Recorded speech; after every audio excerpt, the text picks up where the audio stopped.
Oulun Lipo ja Seinäjoen Maalajussien välinen ottelu päättyi 2-0 lukemin.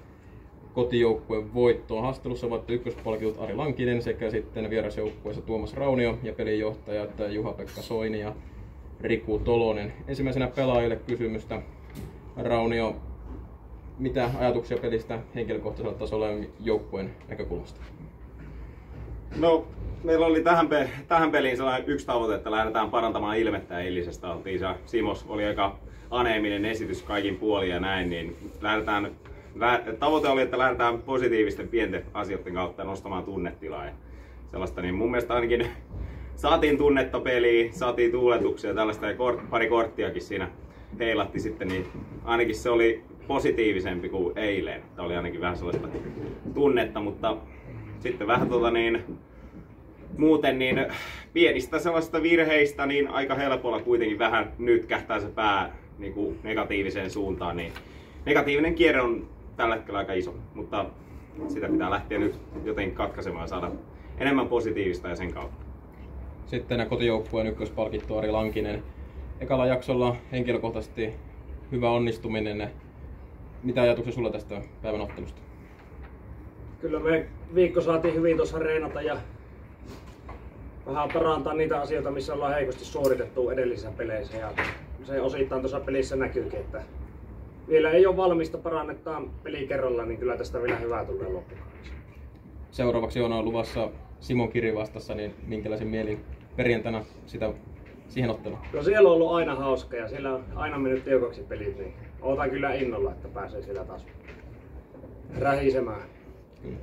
Pelaat voi tästä lähteä palautumaan ja pelinjohtajat sitten syyniin. Vierasjoukkueen pelinjohtaja Juha-Pekka Soini käy läpi vähän tätä ottelua, että missä tänään kotijoukkue oli parempi ja niin edespäin.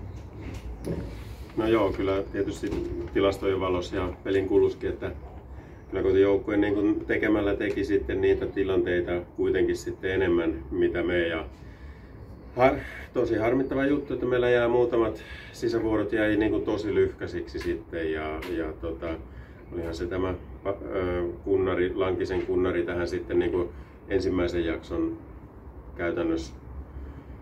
käytännössä käänsi sitä ensimmäistä jaksoa.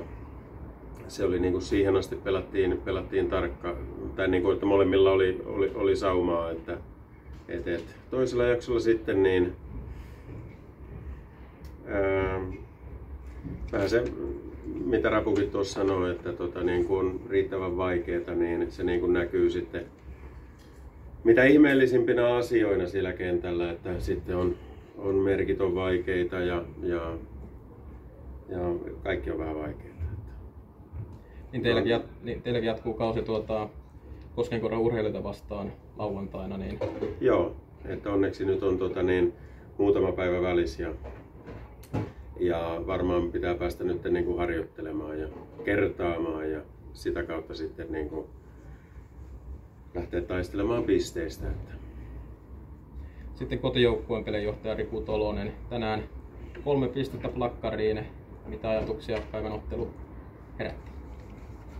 No, mukavaa voittaa ja ei nyt sinänsä sen kummempi pesäpallopeli ollut monen muun joukossa, että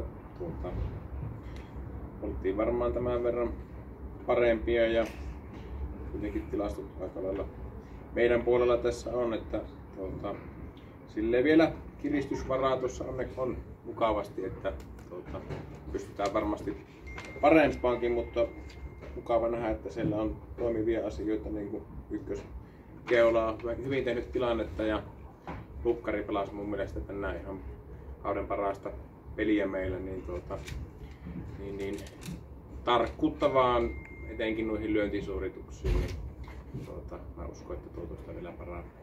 Te vielä vähän kysyä tuosta Veeti Venäläisestä, onko siellä jotain vammaa tai muuta taustalla vai kokeilua vai miten? No hän on kipeänä ja ei oikein vielä tiedä, että mikä vaivaa, niin ihan varotoimenpiteenä oli pois. Että sen enempää uskalla tässä vaiheessa asiaa kommentoida. Onko kellään kysymyksiä? Ei, joten lehdistötilaisuus on päättynyt.